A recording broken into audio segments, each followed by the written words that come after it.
Hello there. Well, we're just going to pop into the town where I'm going to have a nice little glass of bubbly. Great win by Lazio. Even though I didn't play, I think I deserve a glass. Anyway, I'll be telling you more about that later. First, here's kind of what's coming up in the show.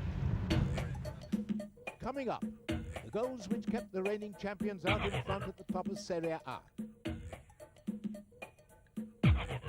James Richardson takes his regular look at the weird and wonderful world of the Italian press.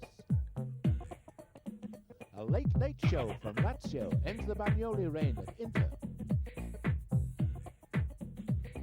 Gazzetta celebrates the win and gives all his week's news. We've got the best of the action from the Football Italia semi-finals. And one result and one goal which had David Platt celebrating and our cameraman running for cover. And we spotlight the Sampdoria legend, Roberto Mancini, as he previews tomorrow's big live game against Parma. Well, all that's coming up. James will be along in a couple of minutes telling you what's on the news. But firstly, let's have a look at the top 4 teams done in Serie A, starting with Milan. In the Olympic Stadium, the league champions were determined to put their European Super Cup defeat behind them. Amid the smoke, the best view of Roma's chance was from behind the goal. Gianluca Festa showed why he's never scored a league goal in his professional career. Then, after 11 minutes, Milan went ahead. Savicevic, who wasn't selected for the match against Parma, provided the flair that was missing 4 days earlier. Saro provided the finish. Savicevic was denied his first Serie A goal of the season. Saro scored his third in as many league games. Roma's defenders found it difficult to contain Savicevic. Here he struck the frame of the goal for the second time in the match. With 13 minutes left in the game, Milan made sure of collecting the 2 points. It was Maldini who took full advantage of Laurieri's poor handling to make it 2-0. Laurieri is one of the best shot stoppers in Serie A, but it's his uncertainty on crosses which has forced Roma to turn their attentions to signing a new goalkeeper in the summer. The Roma goalkeeper was called into the action again moments later, this time saving from Boban, who was back after injury. Roma's coach Mazzone introduced the 17-year-old striker Francesco Totti late on, and the youngster had the final noteworthy effort of the match. It ended 2-0, Milan win their third consecutive Serie A game. Reggiana in the red have lost just once at home this season. They might have taken the lead against Juventus from Scienza. If Reggiana could go close from a free kick, and so too could Roberto Baggio. Some slack defending allowed the German international Jürgen Kohler this header. This proved to be one of the best chances Reggiana created throughout this soggy game. This is Padovano shooting wide. Ravanelli was returning to his old club for the first time. He brought a smart save from Taffarel. Before Morello continued a catalogue of wasted chances. Padovano wasted the last effort of the game. This was a sort of game Juventus should be winning if they're to stand any real chance of winning the title. It ended goalless. Sampdoria, the highest scorers in Serie A, produced their biggest win of the season against Udinese. David Platt, returning to the side after injury, gave Sampdoria the lead after 9 minutes. Now Sampdoria have missed half their 10 penalties awarded to them this season. So when Hullet was brought down for another spot kick, he was soon on his knees imploring Jugovic not to miss. Jugovic was Sampdoria's 5th different penalty taker this season. He didn't let Hullet down.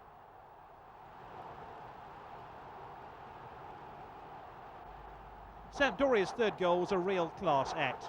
Mancini, Platt and then Hullet combined for Jugovic to score again.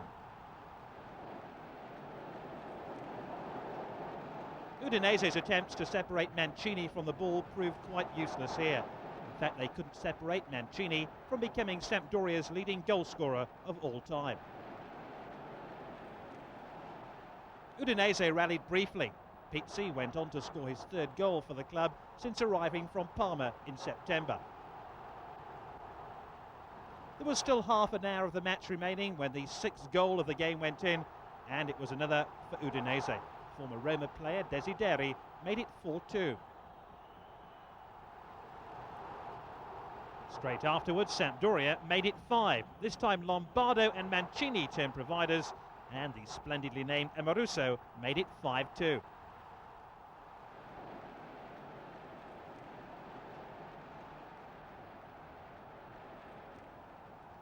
Mancini started this move, which eventually led to Sampdoria's sixth and final goal. Lombardo was fouled by Rossini, and Sampdoria, the penalty kings, were at it again. The Sampdoria fans could have had a sweepstake on their next penalty taker.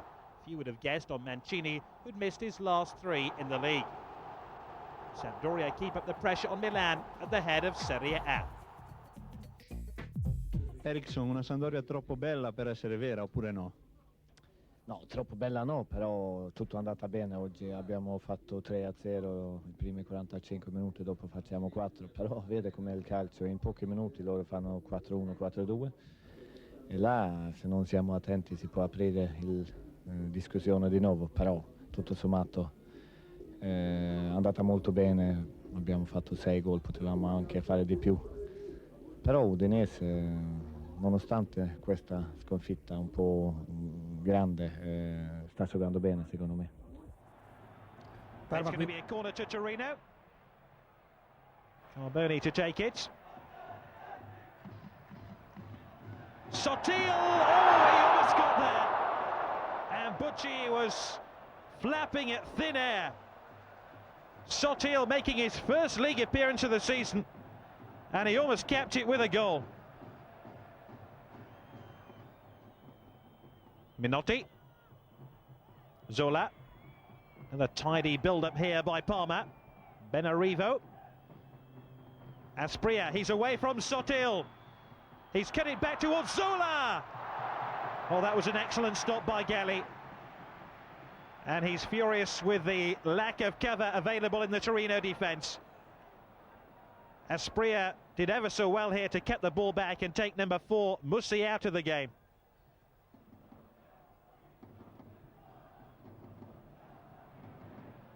Yanni, the Croatian left back for Torino. Apolloni's won possession. He's won it for a second time. And a third. Apolloni now. Oh, that's a sensational goal by Apolloni. It's his first in Serie A. His last goal was in Parma's promotion season in 89-90. And his determination here was exemplary. Winning the ball inside his own half of the field, winning that little tussle with Venturin, and he still hadn't given up when Luca Fusi had the ball at his feet. And from then on in, he looked like a seasoned striker as he headed to goal and pushed the ball low past Galli to make it 1-0 to Parma.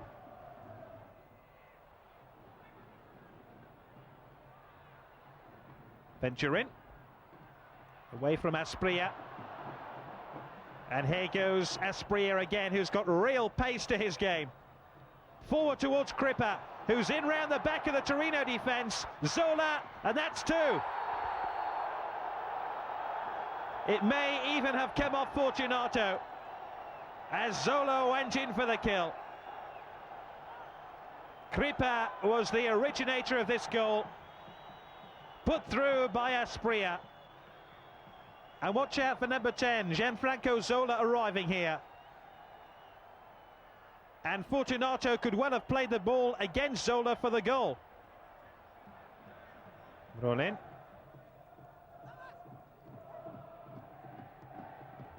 Given away by Minotti. And Francescoli's taking the ball round Minotti. Carboni to his left. Oh, that's a brilliant strike. Torino are right back in this game through their Uruguayan Enzo Francescoli. Well, last week he scored his first league goal for Torino away to Udinese. This is his first goal in Turin for Torino. And it was a breathtaking strike. Round the Parma captain Minotti. He had Carboni to his left, Silenzi to his right, ignored the pair of them and tucked the ball past Bucci.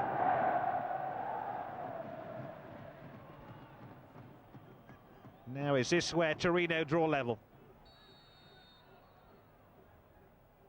Chipped in by Carboni, away by Sensini. Carboni's onside here, Oh, that's a brilliant tackle by Apolloni.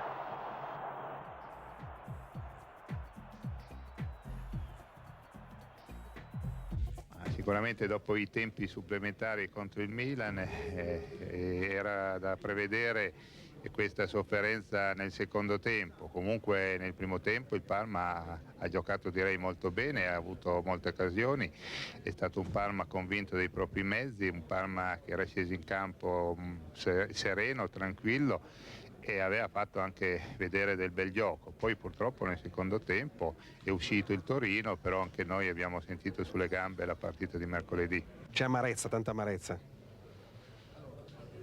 Amarezza, sai, abbiamo giocato molto bene, meritavamo secondo me il minimo il pari, quindi non c'è l'amarezza di aver fatto una prestazione del genere e non aver portato a casa niente, ecco. So no change at the top. Milan retaining their 4-point lead, while at the chasing pack, Juventus were the only side to drop a point. Full league tables later, but first, let's catch up with the other news from behind the headlines. Here's James Richardson. Good morning. Who reads yesterday's papers? Nobody in the world, as Mick Jagger once sang. Well, here's to Mick then, really, as we take our usual weekly stroll through a pile of old editions, starting with Gazzetta dello Sport from Monday. Rambo Milan, they say, after the Italian champions were victorious again, much to everyone's disappointment, in Rome on Sunday night, and continue to nudge their way towards a third consecutive Italian title. Not only that, but it was revealed in the papers this week that Milan actually have the best defensive record in Europe. Here's the Gazzetta again. Milan, the barrier of Europe, the best record on the continent. They've pushed La Corona of Spain into second place and Paris Saint-Germain into third, with an extraordinary total of just 8 goals against in 22 games. Arsenal, by the way, are Britain's best represented team, in 4th place, so lots of respect then to Bolton Wanderers, really. Anyway, sunny days at Milan, but across town at Inter, the axe is swinging. First to go last week was the old second-in-command Piero Boschi, and then on Monday, as we predicted, in fact, during Sunday's game, the coach Osvaldo Bagnoli got his pink slip. It was his second season at Inter, and after their phenomenal progress the second half of last season, plus their summer spending spree, everybody really tipped Bagnoli's Inter for the title this season. However, as we know now, the squad just didn't click this time, to put it mildly. They now lie 6th in Serie A, and as the Gazzetta puts it, Bagnoli, the adventure is over. The papers here agree that the problems of Inter weren't exactly Bagnoli's making, but they accuse him of not inspiring enough spirit in the team, and he's now been replaced, as is traditional, by the manager of the youth team, Gianpiero Marini, although he'll probably only be there until May. Well, better luck next time then to Bagnoli, but in the meantime, 2 other famous names in Italian football who are paying the price for poor performances on Sunday are Walter Zenga and Giuseppe Giannini, players who are respectively the symbols of Inter and Roma. Zenga was held responsible by both fans and press for the goal which saw Inter lose to Lazio on Sunday. We'll have the highlights coming up in part 2, so you can make your own mind up then, but for the meantime, here's the Gazzetta's opinion. Zenga blows it, cries and argues. A busy afternoon, really, for Walter the Spider-Man. He broke down in tears in the tunnel after his last-minute mistake, and then when he tried to leave the stadium, he was confronted by a group of angry fans. An argument developed, and in fact, the police had to rescue him in the end before violence broke out. Zenga, once one of Serie A's most popular players, is currently in press silence, but much to everyone's surprise, his wife read out an open letter from him to the fans on Italian television on Tuesday night. In it, he sympathised with their disappointments, but accused them of treating himself, Ferri and Bergami like second-hand and throwaway players now that 13 years of glorious service were coming to an end. All pretty fair comments, I think you can agree, in the circumstances. The only thing is, on Thursday, Zenga then said that he never made those comments, that his wife had written the letter in his name. A pretty curious story all in all, but not to worry, Walter. I remember Macbeth had a marriage like that, and it didn't do him any harm, did it? Meanwhile, who knows what Giuseppe Giannini's wife's going to be reading out on telly in the next few days after what happened to her husband on Tuesday afternoon. The Prince Giannini gave a distinctly pauperish performance on Sunday against Milan, of course, and he's now being singled out by Roma fans as the object of their anger. If Giannini had been caught fixing games or something, well then you could just about understand this reaction, but this is just for playing badly. Roma fans clearly still using rocks as motivational devices, an evolution perhaps not quite the universal phenomenon that we'd otherwise thought. Meanwhile, currently riding high in the fickle public's taste, try saying that 3 times quickly with a mouthful of gobstoppers, is David Platt, scorer in Samp's midweek Coppa Italia semi-final with Parma. Well, highlights of that game are coming up, so I won't give you the score of that or of Ancona's 1-0 win over Torino. Damn. Still, the full story in the next part of the show, along with the goal which earned Platt headlines like Platt with the most colossal magic and the Gazzetta, the super goal is Platts. He'll be telling us more about that and giving us all his news in the run-up to tomorrow's live game, Parma-Sampdoria. And also, I hope we'll be catching up with Paul Gascoigne as he terrorises Rome's traffic in search of champagne. All of that coming up in a couple of minutes, so see you then.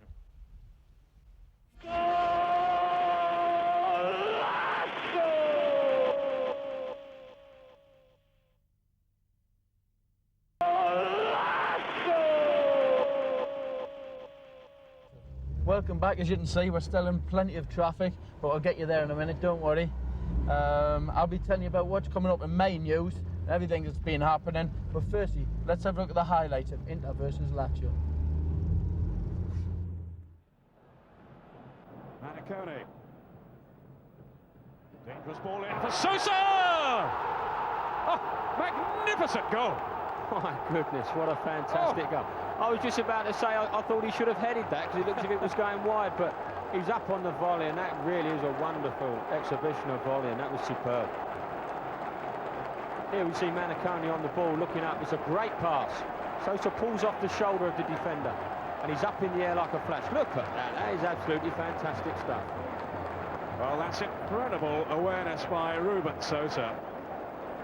It's a brilliant goal. Didn't give it a second thought, did he? My goodness. The technique was fantastic. He had one very similar on his right side earlier when Bergkamp slipped him over the top. But look at the shape that he makes here. This is fantastic striking. That really is a great goal. We wouldn't have seen many better goals than that this year. Great pass, great movement from Sosa, and a superb finish. And the man actually looks quite delighted about it as well.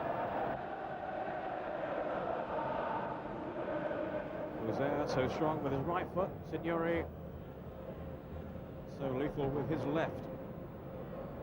Which will it be? Here's the answer. Fusel! Great save by Walter Zenga. Well, no wonder Sosa's applauding as Zenga protects his team lead in the most spectacular fashion. Boksic. Prepared to take them on to electrifying pace by Boksic. And Vinter's header well off the target, but what a run there. That was fantastic, wasn't it, man? That's what we talked about in the first half, that dynamic pace. Unfortunately, Vinter couldn't get a true header. It was slightly behind him, and that was unfortunate, but that really was a class run. Signori with the corner. Zenga rather untidily away. Di Mauro! Oh, it hit the post. And away to safety. Oh, two great pieces of action. An excellent corner kick there from Signori, which had Zenga fumbling the ball, and as it came out, Di Mauro, it's a cracking shot that hits the bar. My word, what a good shot. Zenga was nowhere near it.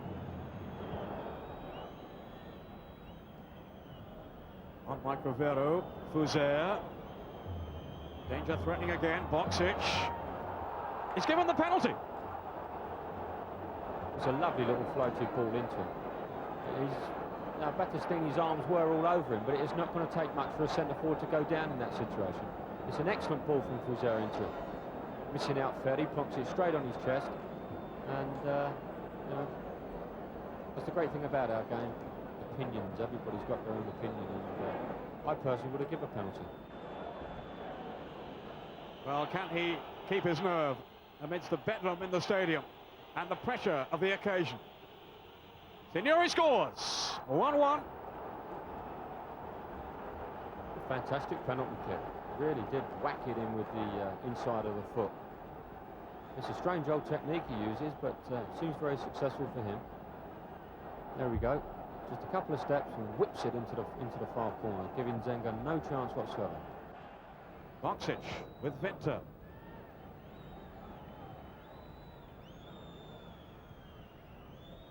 Navali.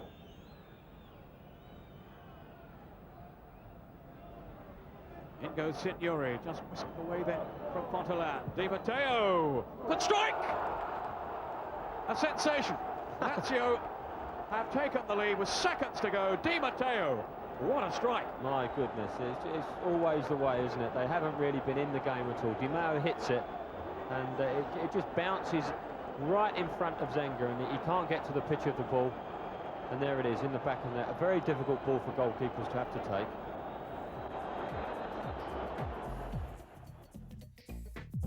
Lei prima ha detto, qualcuno si aspettava che io pronunciassi una parola, cioè dimissioni. Non l'ha detta, sarebbe folle se la dicesse, secondo me, oggi. No, io ho detto quello perché dopo tutto quello che sia stato scritto durante la settimana, che sono entrato dentro in sala stampa, tutto silenzio, tutti che ti guardano come che pendevano dalle mie labbra, allora ho detto quello che mi sentivo in quel momento lì, insomma, tutto lì, insomma. È stata una battuta forse anche. Bagnoli's employers didn't see the joke. As we've already heard, he was promptly fired. Let's get Gazza's reaction to that result as we nip into Rome for a quick drink. Ciao. Ma non menaggia, tu. Io so da Roma, però per me Su che canale va? Grazie. Ok. Canale 4, ha detto ciao, tutti in inglese. Ha detto ciao. Nice, it's still Roma supporters and it's still nice, you know? Yeah. Ok. Scusa, stai da Alberga Hasla? All'Asle? Sì, lavoro. Ok, grazie mille. Ciao. Io ce l'ho, sono andato da darei io. Eccolo qui. Vai. I just don't know if you watched the game on Sunday, but it was a fantastic win by Lazio. I thought they stuck it out right to the very end. You know, I think a lot of teams die in the last 10 minutes if they're one down. A lot of teams can do that. For me, I thought they were dead and buried, and it was incredible how they come back and won 2-1. In fact, actually, I was back in England watching the game in a pub, and I asked for a pint of beer, and I was drinking the beer, and I was watching the game, and I come away. I went back for another beer near the end of the game. I thought we were beaten. I come back, and on the TV it said 2-1.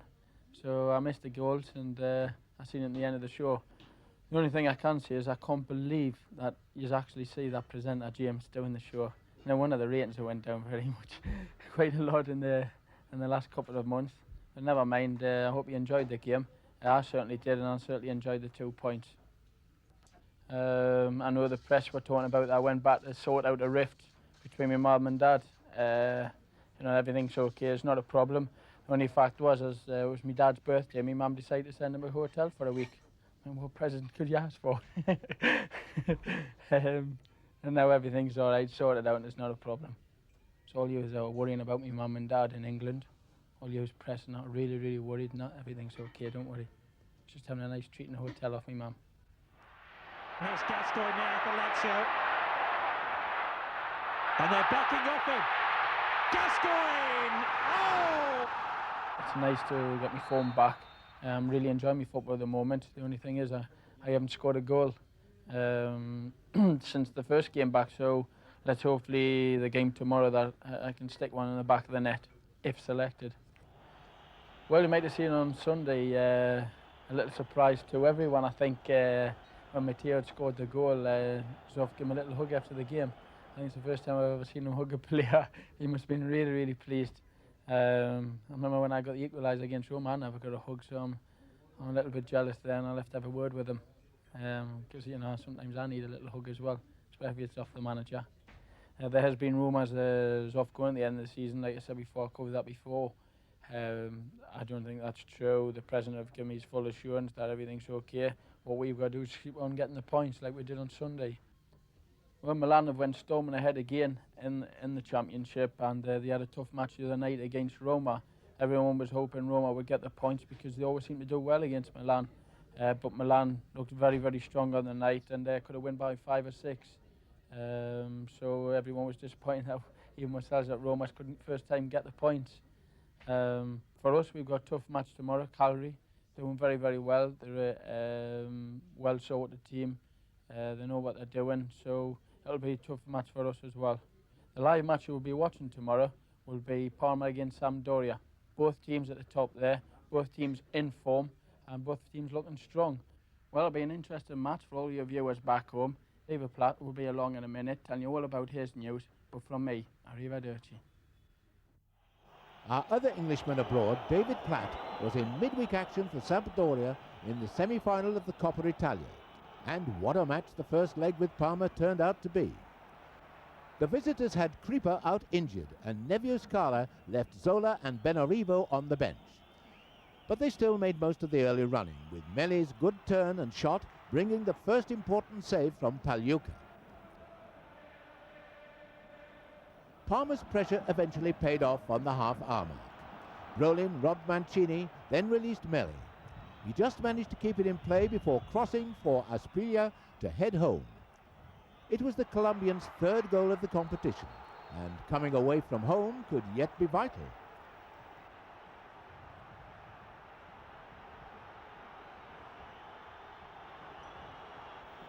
Parma thought they'd got a second 10 minutes later when Minotti curled in a free kick. The bar denied him, and Melli was only able to put the rebound over the top. Sampdoria, without three key players of their own, hadn't shown much as an attacking force, but they woke up just before half-time when Lombardo's ferocious free kick was turned away by Bellotta, and Platt was unable to get any power onto his header from the rebound.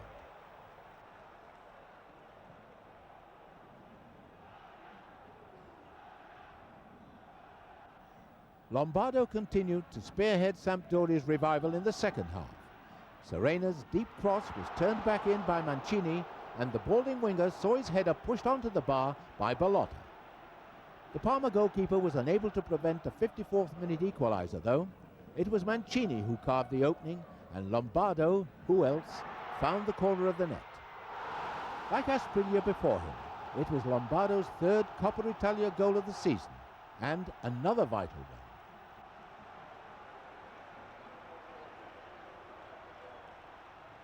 Within 2 minutes, Sampdoria were ahead. It started with some sloppy defensive play from Parma.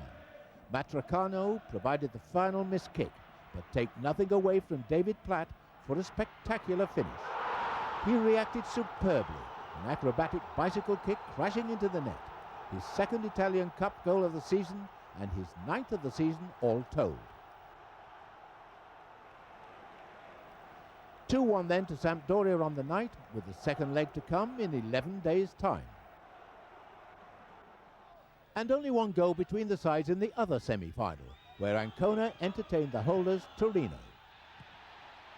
Ancona, 9th in Serie B and in the last four of the Cup for the first time in their 89-year history, gave a belligerent display, almost taking an early lead when Agostini broke through. Lackluster Torino failed to heed the warning. In fact, they contributed to their own downfall after 22 minutes. The Croatian fullback, Robert Jani, made a hash of a back pass which De Angelis reached before the goalkeeper Galli. The ball eventually got to Agostini, who had the simple chance of shooting into an empty net.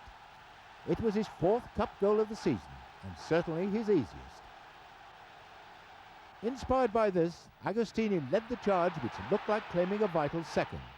But from De Angelis' final pass, Caccia's effort was deemed offside.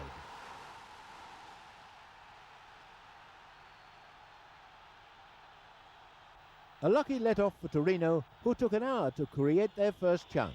Silenzi heading down and Gregucci's effort going just wide.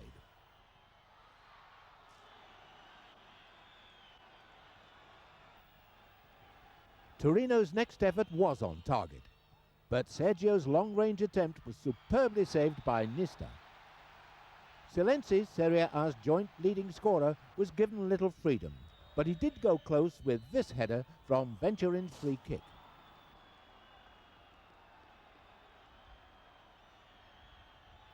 Right on the whistle, it seemed Torino would scramble a draw they hardly deserved. Senigallia made a superb run to open the way for Francescoli. The Uruguayan's shot was blocked, and Silenzi just failed to make the rebound count.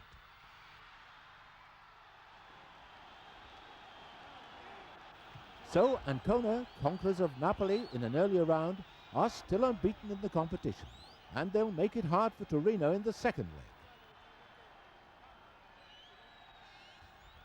But now, let's get the cup reactions of Sampdoria's goal hero, David Platt. Hello there again. Well, since I last spoke to you, we've been doing very, very well here at Sampdoria. 2 wins in the league, progressing into the Italian Cup semi-final, a game which on Tuesday we beat Parma 2-1. I scored the winner with probably the best goal I've ever scored in my career. It was a cross from Attilio Lombardo. I headed the ball back into the box, and as it came back to me, it bounced reasonably high, and instinctively I just overhead kicked it, and it's flown in the back of the net for the winner. My teammates were delighted, obviously, not just with the fact that we'd won the game, but with the fact that it was such a good goal.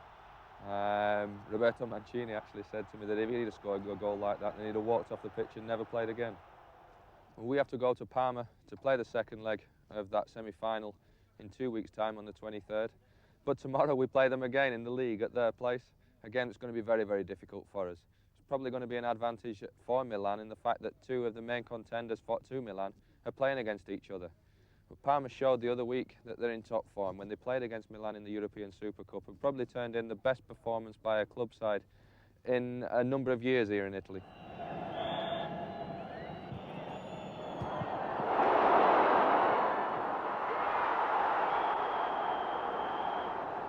But both Parma and ourselves have been scoring goals just lately. We beat Udinese last week 6-2, a game that was more or less finished after half an hour, but full credit to Udinese. In the second half, they came back. We managed to get the fourth goal through Roberto Mancini, but they then got 2 goals back, and the game could have gone either way.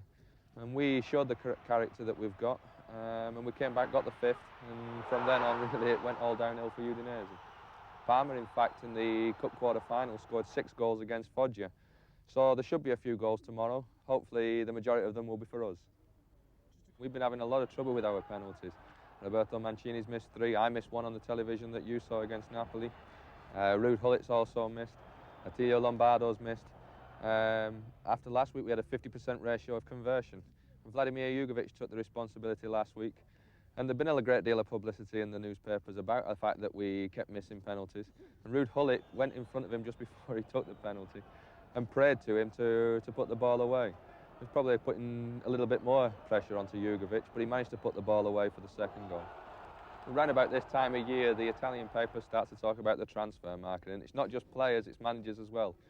Our manager, Sven Eriksson, there's been a great deal of discussion about him going to other places, and it's to a credit to him of what he's done here at Sampdoria this season. But there's a great many clubs that seem to be after him, although I don't think you can believe everything that's in the newspapers. Well, the clubs that are interested in him, supposedly interested in him, range from the likes of Juventus, Inter, Parma, if Scala goes to other places. In fact, I think every player's in discussion and every manager's in discussion at this moment in time in Italy. Bagnoli's just lost his job at Inter Milan. They did very, very well in the season last year, pushing Milan all the way to the title. And they bought a great many players and spent a great deal of money this season. And the hopes was that they were going to win the league, but they've fallen 9 points behind Milan now. And I suppose that's the price that people like Bagnoli pay for not getting success. Well, Milan are still 4 points clear at the top of the league, and we was disappointed last week that Roma didn't take at least a point off them. But they've still got to play all the top clubs, the likes of Sampdoria, Parma, Juventus and Inter, and hopefully they'll be able to take points off them. And I still think that the championship is still wide open. So anyway, I'll be there tomorrow, Parma against Sampdoria, a game that promises to be tremendous, with the likes of Asprilla, Zola and Brolin on the pitch, the likes of Hullit, Mancini and Vierkewood, then I see no reason why we can't go there and win the game. Anyhow, we'll have to wait and see. Take care. I'll speak to you soon. Bye.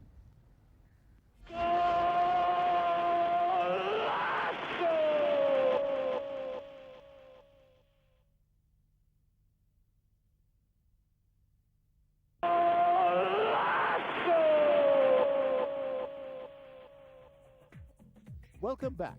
Our Roberto Mancini special coming up, but first let's complete our roundup of last weekend's action. Cagliari were aiming for a league double over Foggia when the two teams met last weekend. After a quarter of an hour's play, the Sardinians broke Foggia's overused offside trap, and Luis Oliveira opened the scoring for his 8th goal of the season. Just after the half-hour mark, Foggia came back into this match. A foul on Bresciani resulted in a free kick, and Xhaka made it 1-1. Shadu then spurned the opportunity to restore Cagliari's lead moments before half-time. Foggia relied on another set-piece to find another goal, but another draw for Cagliari. Foggia stay in the top half of the table. Cremonese's Gualco has discovered a taste for goals recently, but he was denied by Pinato there. This scuffle between Orlandini and Pedroni resulted in the red card for both players. A bad-tempered match, Roberto Rambaudi was next in line for an expulsion. That was his second cautionable offence. Coming up, yet another sending off, this time for D'Agostini, who also received a second yellow card. There have now been 4 sendings off. This comical match inevitably produced a comical goal. Shandabadji's shot was deflected into the net by Paulo Montero. The Uruguayan international hasn't enjoyed the best of seasons, adding an own goal to 2 recent sendings off. Cremonese sealed their victory 10 minutes later. Nicolini's delightful pass was matched by Maspero's finishing. It was a welcome win for Cremonese, their first in 8 games. Piacenza were looking to end a run of 4 consecutive away defeats. We're better than at struggling Lecce. Ferrante's attempt cleared the crossbar, and that was followed by Piavani's inaccurate diving header. Ferrante then made it a hat-trick of missed chances for Piacenza. Lecce held out and in the second half struck on the counter-attack. AU's centre eluded the oncoming defender, and Russo was on hand to open the scoring. Macopi was clearly at fault. Piacenza tried to lift their game as Ferrante lifted a header onto the crossbar. In a similar move, Brioski, a second-half substitute, levelled the scores. This was a special moment for Brioski. He is now 24, and yet this was his first ever senior goal. It denied Lecce what would have been only their second win of the season. Napoli in blue were without Daniel Fonseca and their captain Ciro Ferrara for their home game with Genoa. Both were suspended. After Pecchia almost scored, Policano thought he had. This one was ruled out for a handball against Policano, but the slow-motion replay suggests he risked permanent damage to his groin area controlling the cross. 3 minutes into injury time at the end of the first half, Napoli received another body blow as the Dutchman Johnny van Schip scored. Napoli wound up the tempo of the match in the second half, and only the quick hands of the Genoa goalkeeper Tacconi kept out Di Canio. Quick hands of Corradini had a very different effect on Napoli. He was sent off. Bortolazzi was unlucky not to add to Genoa's lead. The referee intervened again shortly afterwards to give Napoli a penalty for Signorini's foul on Di Canio. In Fonseca's absence, Di Canio took the penalty. It was Napoli's 5th in their last 5 games. It's Napoli's 3rd consecutive draw. So that draw for Genoa keeps them in an unchanged bottom 3. But Udinese slipped below Reggiana on goal difference after their 6-2 thrashing at Sampdoria. Sampdoria are now Serie A's top scorers with 44 goals from their 22 matches. But more importantly, they're still 4 points behind the leaders Milan. Fabio Capello's men are the misers of the league, only 8 goals conceded so far. And that's the same story in Serie B, where Fiorentina have conceded only 8 goals in their 22 games, scoring 37 in the process, to justify their pre-season tag as promotion favourites. But it's Brescia, down in 5th spot, who surprisingly are the heaviest scorers. They've got 39 so far, 10 coming in their last 3 wins on the trot. On the scoring front in Serie A, Ruben Sosa has hauled himself level at the top with Andrea Silenzi and Daniel Fonseca. Surprisingly, Lud Hullet didn't feature in Sampdoria's 6-goal romp last weekend. Silenzi has scored only once since Christmas, but he could rediscover his touch at Genoa. He scored twice against them in September.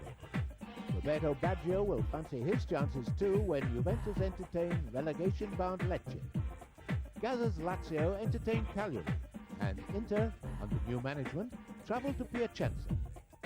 The evening game features Foggia, whose appearances always ensure goals, at both ends. They take on a Reggiana team fighting for their Serie A life. Highlights of that game on Mezzanotte on Tuesday evening. But our live game tomorrow features 2nd place Sampdoria away to 3rd in the table Parma.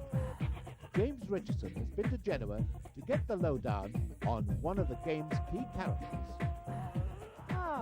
Genoa. Or should I say, Nervi, because to be geographically exact, that's the name of this place right behind me, a small seaside haunt to the south of Genoa, which for the last 13 years has been the home to one Roberto Mancini, captain, of course, of the Sampdoria squad, the highest scoring player ever in their history, and without doubt one of the smoothest men in Serie A. On the eve of Sam's game with Parma, we popped into Nervi for a bit of a chat with the Mancho. I must say, even in Serie A, not many players turn up to training in handmade initialed shirts, but this is Roberto Mancini's off-field image. Calm, dapper, wry, but respectful.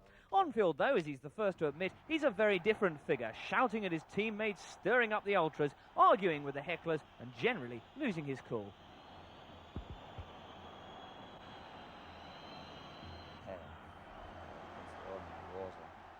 Soprattutto negli ultimi anni, così è un po'. Ma di solito le gente rilassano quando arrivano a una certa età, tu no? No, beh, ma perché io forse ci tengo un po' troppo. In che senso? No, sono molto legato alla Sampdoria, quindi magari questo amore per la squadra si trasforma in nervosismo in campo, ecco. How closely Mancini is bound to his team is evidenced by his leg, which is actually tattooed with the symbol of the Samp fans. A very close friend of the late Sampdoria president Mantovani, Roberto also increasingly acts as a consigliere in Sampdoria's affairs. In fact, it was he who suggested and set in motion David Platt's purchase. Sì, sì, lui doveva arrivare alla Sampdoria 3 anni fa, prima di andare a Bari. E già allora, secondo me, è un grandissimo giocatore. E già allora io ne avevo parlato con Mantovani, ma piaceva già anche a lui, quindi poi è andata a Bari, poi è andata alla Juve e secondo me la Juve ha sbagliato a venderlo. E noi siamo stati fortunati a prenderlo. La Sampdoria ha sempre avuto degli stranieri molto bravi, sicuramente Francis, Sunes, Bredi, Plet, Cereso, poi Gullit. Questi qua sono stati sicuramente i migliori. Ma perché queste debolezze per gli inglesi qua, che non è molto evidente nel resto del campionato? Non lo so come mai. Presidente, perché si vede che è innamorato degli inglesi. Giustamente. No, ma gli inglesi che sono venuti qua hanno fatto tutti bene. Sì.